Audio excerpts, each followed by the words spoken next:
What if everything you were taught about the flood is a lie, hidden in sealed scrolls and coded legends, a truth so dangerous it was almost erased? 7 Nephilim giants survived the divine wrath. They walked the earth after the waters receded, their existence buried by centuries of censorship.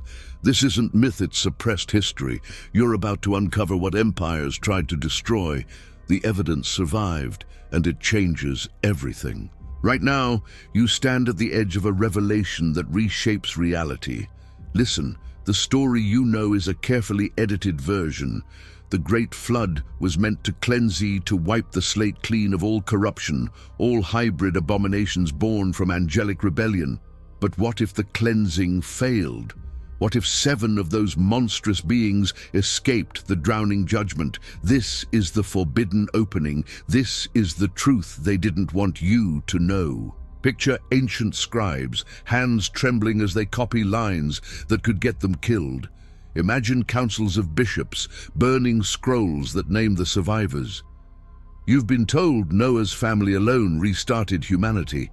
But whispered in the margins of banned books, another narrative persists. A narrative of escape, of hidden arks not made of gopher wood, of giants who watched the waters rise and found a way through. You feel it, don't you? That gap in the story, that haunting question of what really happened after the rain stopped.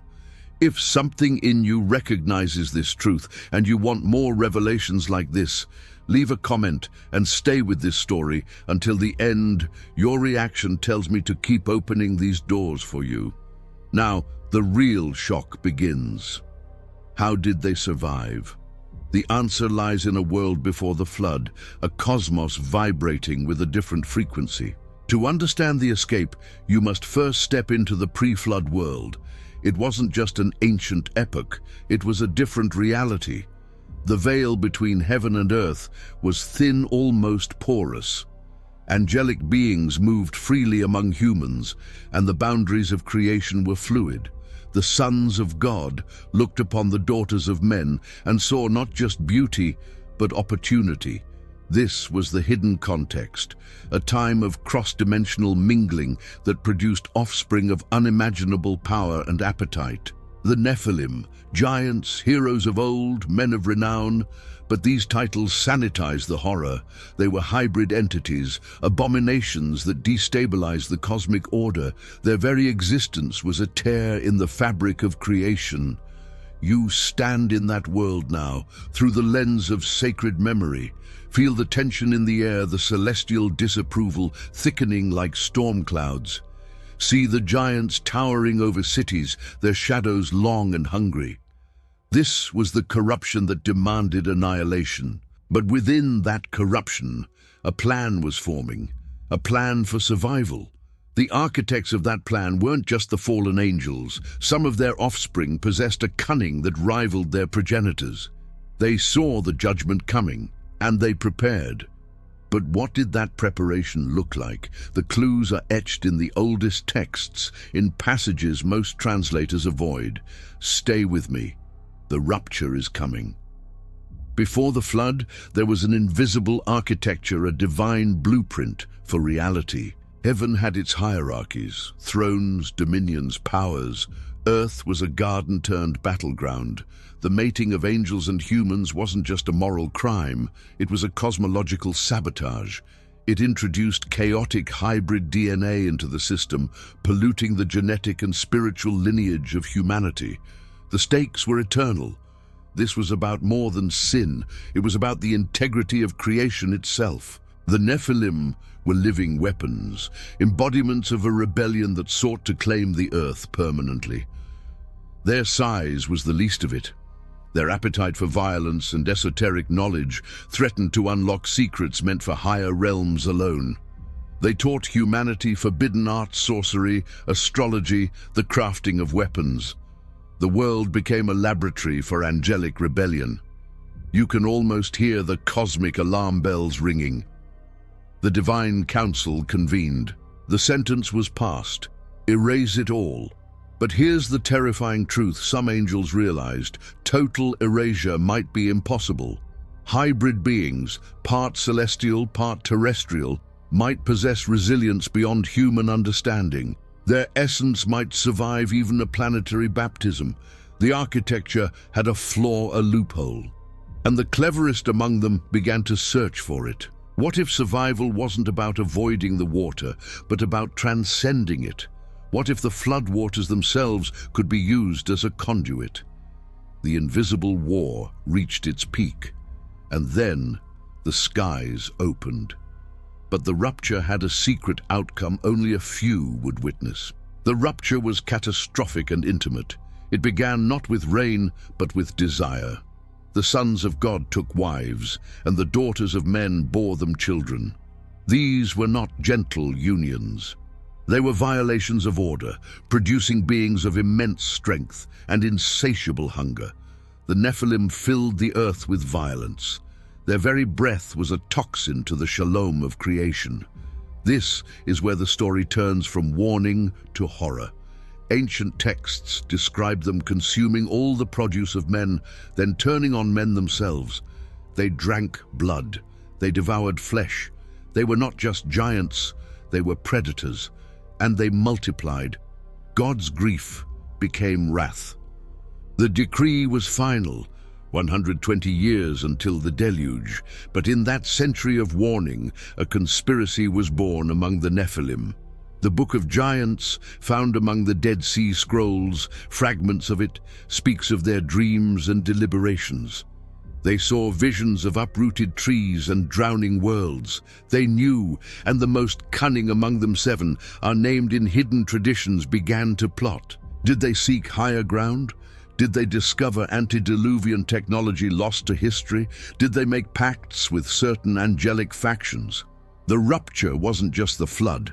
It was the desperate scramble of these beings to evade extinction. Imagine them, in their fortified cities, reading the signs, performing dark rituals to secure their passage. The rains began. The fountains of the great deep burst forth. And as the world drowned, 7 figures found a way through the chaos. How?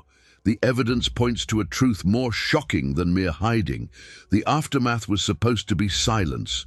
40 days and nights of rain, the earth covered, every living thing on land wiped out, except Noah, his family, and the animals in the ark.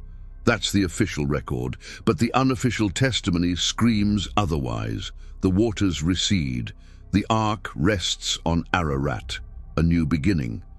Yet almost immediately in post-flood narratives, giants reappear. The Anakim, the Rephaim, the Emim tribes of enormous stature encountered by the Israelites centuries later. Where did they come from? The answer has been staring at us from cryptic verses. Genesis 6:4 says, "The Nephilim were on the earth in those days, and also afterward." Afterward. After the flood. The word is a theological bomb buried in plain sight. It implies survival. It implies continuity. The aftermath wasn't clean. It was contaminated. 7 survivors. Their names echo in esoteric traditions, Oya, Haya, Mahawai, and others from the Enochian cycles. They stepped out of the dying world into the new one, carrying with them the tainted knowledge and the hybrid curse. Think of the implications. The flood failed to fully purge the corruption. The Great Reset was incomplete. These 7 became the seeds of future giant clans, the hidden architects of resistance against the Noahic covenant. You're witnessing the cover-up in real time. The biblical editors left the clue, and also afterward, but downplayed it. Later, scribes tried to explain it away, but the truth leaked. The survivors walked the earth, and their legacy was a world still haunted by the pre-flood rebellion. But how do we know this? The primary evidence is about to shake your foundation. The primary evidence isn't hidden in a single book. It's scattered across a sacred crime scene. Start with Genesis, the brief, haunting mention of Nephilim, and also afterward. Then turn to the Book of Enoch, considered scripture by early Christians and Jews, but later ejected from the canon. Enoch provides the dossier. He names the fallen angels, the watchers, and details their crimes. He describes the Nephilim's violence and their hybrid nature, but even Enoch only hints at survival. For the full testimony, you must go to the Book of Giants, a text so dangerous it was almost lost. Found among the Dead Sea Scrolls in tattered Aramaic fragments, it records the giants' own perspective, their nightmares, their counsel, their leader Mahawai, who journeys to Enoch for interpretation. The dreams are of annihilation, but also of a great tree with only a few roots remaining. The symbolism is clear. Not all will be destroyed. Some roots survive. This is the leaked document. This is the internal memo of the Nephilim conspiracy. Cross-reference with the Book of Jubilees, with Josephus, with medieval Jewish midrashim. The pattern emerges, a persistent tradition of post-flood giants originating from pre-flood survivors. Scholars who piece this together often face ridicule. Why? Because this evidence challenges the theological neatness of total judgment. It introduces a messy, unresolved thread. You're holding that thread now. Pull it, and the entire tapestry of salvation history begins to unravel. But there's more.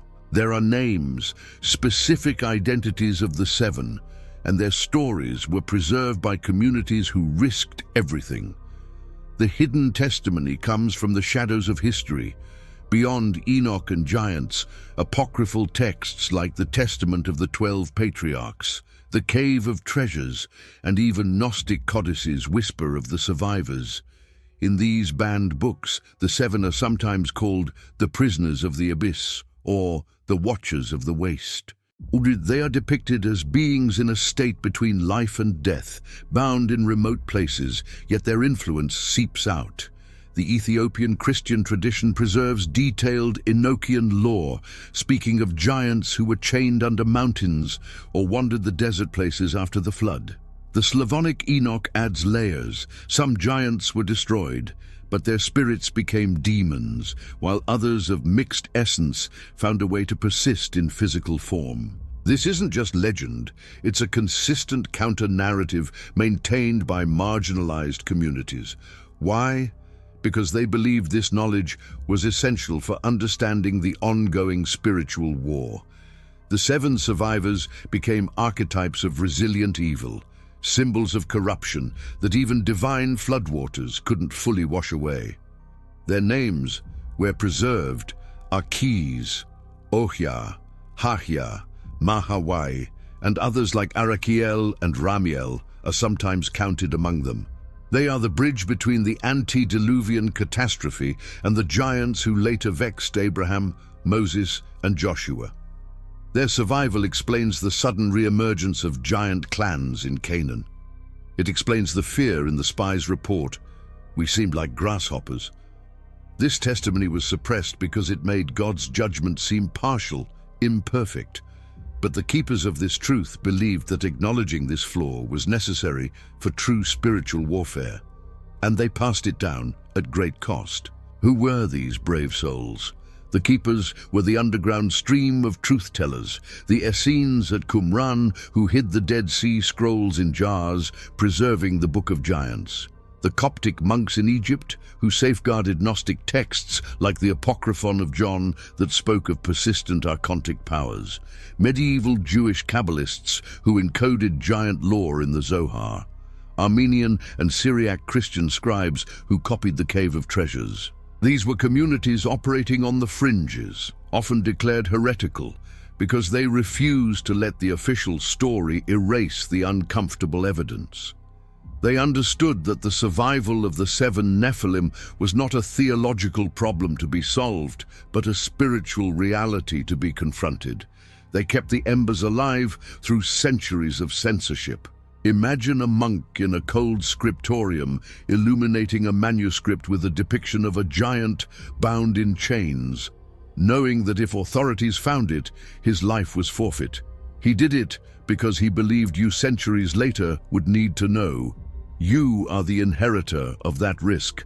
This legacy is now yours. If you feel that you were made for this kind of hidden truth, write in the comments what most shook you so far and share this video with one person who also hungers for more.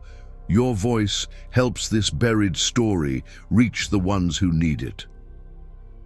The keepers waited for a time when the truth could surface without immediate destruction. That time is now. Because in the 20th century, the earth itself gave up the proof. Modern discovery began in 1947 with a Bedouin shepherd tossing a rock into a cave. The Dead Sea Scrolls erupted into the scholarly world, and among them, the fragmented Book of Giants. This was the smoking gun. Here were the words of the Nephilim themselves, their fears and plans, preserved for 2 millennia. Translators like J.T. Millick and later scholars pieced together the shocking narrative. Simultaneously, the Nag Hammadi library in Egypt was discovered, with texts speaking of persistent evil powers post-flood. Archaeology added fuel. Massive megalithic structures around the world, from Baalbek to Sacsayhuam, attributed by alternative researchers to pre-flood giants.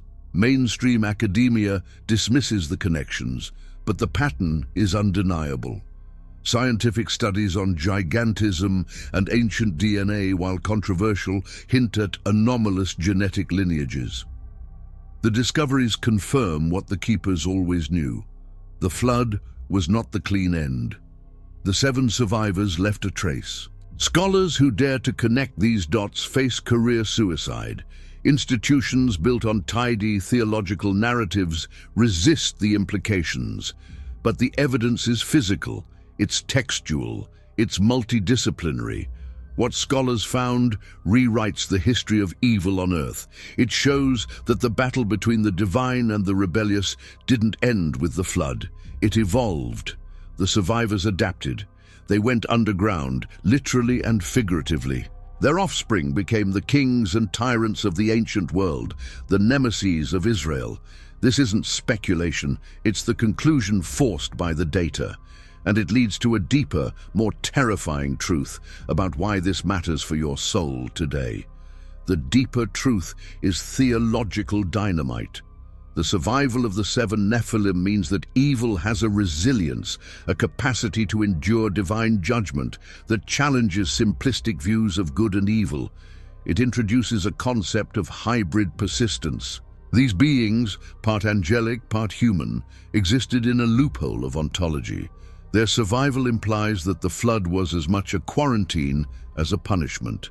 It corralled the corruption, but didn't eliminate it. This reshapes our understanding of God's strategy. It wasn't about absolute eradication, it was about containment and prolonged conflict. The promised seed of the woman would still crush the serpent's head, but the serpent had surviving agents in the world.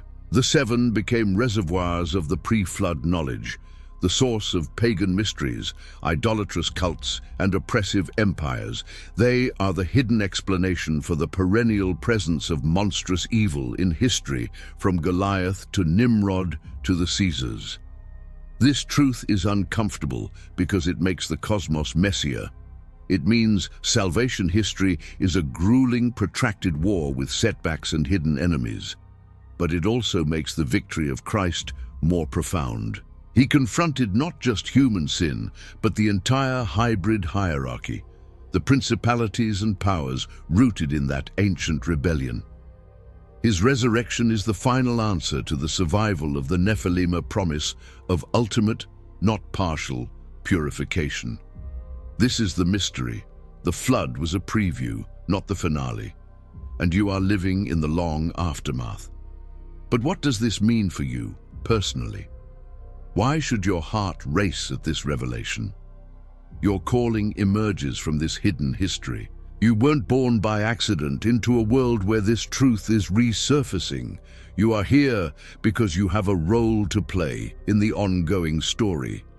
The knowledge of the 7 survivors isn't just academic, it's a spiritual weapon. It explains the spiritual oppression you may feel, the sense of ancient, towering evil in the world's structures. It validates your hunger for deeper truth beyond sanitized religion. You were made for this disclosure. Your soul recognizes these patterns because you are part of the counter-lineage knot of Nephilim, but of those who bear the image of God and are called to resist the hybrid corruption. This is your calling, to awaken to the real battle, to recognize that giants still walk in the form of systemic injustice, esoteric manipulation, and spiritual despair. Their legacy is the lie that evil is unstoppable, that it always finds a way. Your calling is to proclaim the greater truth, that a greater ark has sailed the cross and empty tomb, and that survival is now offered to all, not for corruption, but for transformation. You stand at a crossroads. This knowledge empowers you. It shifts your prayer from vague petition to targeted warfare against ancient strongholds. It changes how you read the news, how you engage culture. You are not a grasshopper. You are an heir of the promise that will ultimately see every giant fall. But to walk in that calling, you need proof. You need to see that this isn't just spiritual metaphor. The earth itself bears scars. Physical traces exist. Around the globe, anomalies whisper of giant hands. The massive basalt blocks at Baalbek's Trilithon, weighing over 800 tons, fit with precision that defies conventional ancient technology. Legends say they were placed by giants before the flood. The giant skeleton reports from 19th century newspapers, often dismissed as hoaxes, but persistent. Ancient megalithic sites like Pumapunku, with cuts so precise they seem machined. The widespread myths of giants in every culture, from the Greek Titans to the Hindu Daityas to the Norse Jotun. Coincidence or collective memory of the survivors and their descendants? Then there are the biblical accounts. Og of Bashan's iron bedframe, over 13 feet long, preserved as a relic. Goliath's 9-foot stature. The Rephaim tombs. These are not just stories, they are archaeological and textual anchors. Modern genetic studies, though controversial, occasionally reveal anomalous DNA sequences, dubbed unknown hominid contributions. The traces are fragmentary because the opposition has worked for millennia to obscure them. Museums have hidden giant bones, reports have been buried, mainstream archaeology labels giant lore as folklore. But the pattern is too consistent. The physical evidence, though suppressed, points to a reality where beings of immense size and capability walked the earth both before and after the flood. This is the proof you can touch, metaphorically. It grounds the spiritual truth in historical reality. But such proof is dangerous, and there were those who dedicated their lives to making sure you never connected these dots. The opposition was systematic and ruthless. Early church councils, like the Synod of Hippo and Carthage, formalized the canon, deliberately excluding Enoch and other apocrypha that detailed the giant survival. Why? To present a streamlined narrative of sin, judgment, and redemption without loose ends. Heresiologists like Irenaeus condemned those who taught about persistent hybrid powers as dualists or Gnostics. Later, medieval popes ordered the burning of apocryphal texts. The Inquisition targeted Kabbalists and mystics who kept the traditions alive. The opposition wasn't just about theological purity, it was about control. A populace that knows evil can survive divine judgment might question authority. They might seek knowledge outside institutional channels. They might realize that the battle is ongoing and personal. That was a threat to power. The opposition feared the empowerment this knowledge brings. They wanted you dependent on a mediated, simplified faith. They labeled the keepers as heretics, madmen, or fools.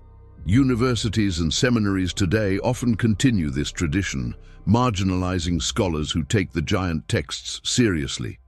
The suppression is subtle, now denial of research grants, peer ridicule, censorship in textbooks, but the motive remains, to keep you in the dark about the resilience of the enemy. Because if you know the enemy survived, you prepare for a long war. You become vigilant, you become dangerous to complacent systems. Now you know what they feared. The question is, what will you do with this knowledge?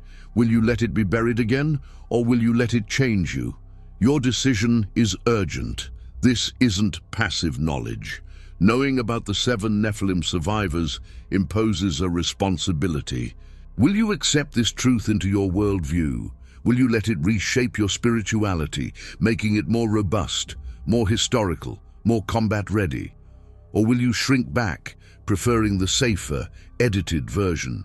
The choice is yours. But remember, the Keepers risked everything so that this truth could reach you. Your decision honors or betrays their sacrifice. If you choose to accept, you join an unbroken lineage of truth-bearers. You start to see the world through new eyes, recognizing giant legacies in modern corruption, in systems that devour the weak, in ideologies that deny the sacred. You pray with new authority against ancient strongholds. You share this story with others who hunger. You become a keeper for the next generation. This is the moment of your commissioning. If this revelation is reshaping how you see the sacred, and you want more forgotten texts and forbidden histories uncovered, say it in the comments and follow this channel. Your support is what makes the next revelations possible. The path ahead is one of illumination and resistance, but there's one final revelation about the 7 that changes everything. A secret about their fate that offers not just warning, but profound hope. The final unveiling returns to the 7. Their survival was not victory. It was a prolonged sentence. Ancient texts hint that they were not left to roam free. Enoch's prophecies speak of them being bound, imprisoned in desolate places until the final judgment. They became watchers of their own desolation, relics of a failed rebellion. Their existence is a testament not to the power of evil, but to the patience of divine justice. The flood quarantined them. The cross defeated their spiritual lineage. The final resurrection will consign them to eternal oblivion. The hope is this: the same resilience that allowed them to survive is now available to you in reverse. You can survive the floods of life not through hybrid corruption, but through union with the divine. You can be part of a lineage that outlasts all giants. The Ark was a prototype of Christ who carries you through judgment into new creation. The 7 Nephilim are a warning. Evil finds cracks, but they are also a contrast. Grace builds an unsinkable vessel. This is the explosive payoff. Your story is the answer to theirs. You are called not to fear the survivors, but to overcome their legacy. To walk in a stature of spirit that dwarfs their physical might. To reclaim the earth for its true purpose. The evidence survived so that you could know the full drama, so that you could choose your side with open eyes. Now you know. The veil is thin, the battle is real. You were made for this. Go and bear the truth.